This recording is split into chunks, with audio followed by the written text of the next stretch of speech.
Okay guys, we're out here this morning to get ready to paint our Prairie Windmill. Like I said in an earlier video, when you get ready to build this kit, you want to make sure everything's washed. I use a degreaser, make sure it's nice and clean. So I've got all the parts out here. We're going to just use a good quality primer. I'm using a Rust-Oleum, the flat red primer. And you don't go in there and just lay real heavy primer on. We're just going to lightly coat it. We're going to do that all the way around. And I've got what, 6, 8, 10 inches away. So we're going to do the whole assembly with the flat red primer. So what I'm going to do is I'm going to go ahead and I'm going to get this primed. I'm also going to prime all the parts here. You just don't want to go real heavy on the inside of your blade here on where it rotates. And we also got the little pin that goes in the end. We're just mainly going to paint the disc part of it. So we're going to get that all painted, and then we'll be back and show you where we go from there. All right, guys, continue on with the painting of the windmill. All right, so I'm sitting out here in the sun. I know it's kind of bright, but like I said, I've got a light coat of primer on the whole thing, even the parts. Those will not be the same color as the base here, but if you do the light coat, you got really good detail of all the wood grain and everything like that. So now what I'm going to do is come back, and I use one or two, and this is good for outdoors, one or two paints that I use. I use a Rust-Oleum. This is the camouflage flat colors. I got a flat sand, or you can use the khaki. That's the flat paint, the khaki.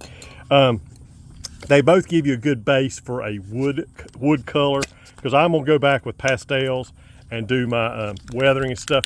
If you could always paint these, because I have looked online, there's some people painted them. I saw one bright red. I mean, so you can paint these a color if you want, or if you're trying to go more of a natural wood look. Like I said, I start with either a flat sand or a khaki tan. And so what I'm gonna do is I'm gonna go ahead and I'll get these painted, and then I'll come back and we'll move along from there. But so we're just doing a light coat, just like we did on the primer, and we're gonna do the whole thing. So let me get this done and we'll be back. So I got a coat on the whole thing.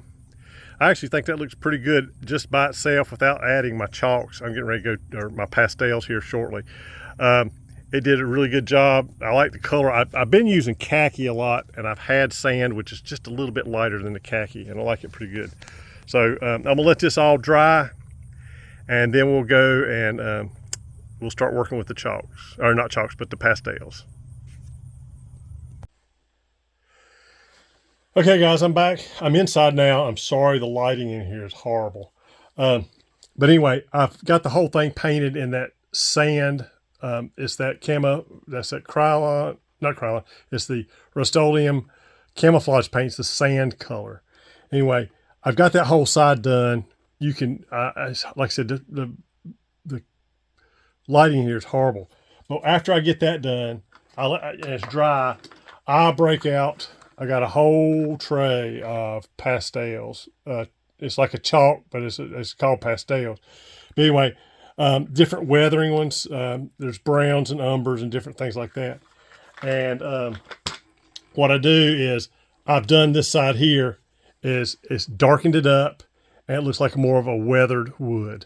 And once I'm finished that with the whole thing, I'll go and I'll take a dull coat is what it's called. You can buy the Tester's dull coat, and I'm actually trying out some Krylon dull coat today. But maybe you can see it on this better. So this is the platform that goes on top. So you can see here, that's what the original paint looks like. That's the sand color, which I think you got a decent color there. But I come in here, and now I've got, I've weathered it with the powders. So you can see the difference. It darkens it up. And after I seal it, if you want to do washes, you can do washes. But once you seal it, it should be fine. Should be good to go. So I'm going to finish the tower up here. I had some silver laying around, so I went ahead and I painted the fan blades silver color. I also did the tail, the plane in the back, and I'm gonna hand paint the rest of this stuff um, to finish it up. But anyway, so I'm gonna keep going. I'm gonna get this all done, and we'll show a final picture when I get finished. Okay, guys, I hope the lighting's a little bit better over here. So the way I recap how we did this, I went with a Rust-Oleum flat red primer. I went back with a camouflage sand paint, which was also from Rust-Oleum. After all that dried, I went over the whole thing. All this is the pastel chalk or pastel. It's the stick colors that I shave and then I brush in place. I use different colors. It's primarily a brown. There's a couple others I go in there to give it a aged wood look. Then I use the hobby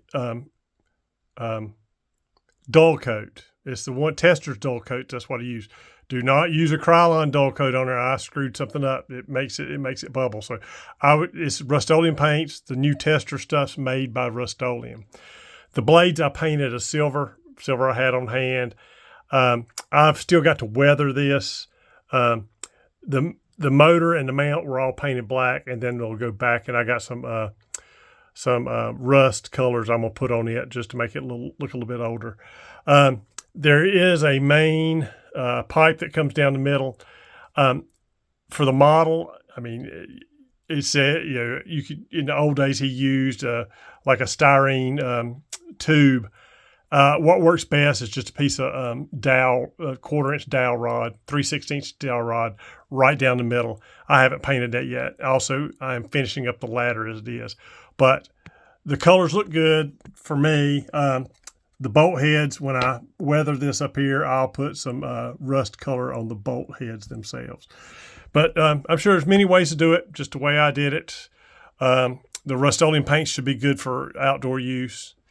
Hope this has been valuable information anyway for painting a resin kit. If you have any questions, feel free to contact me at tyesplains.com. I hope you have a good day.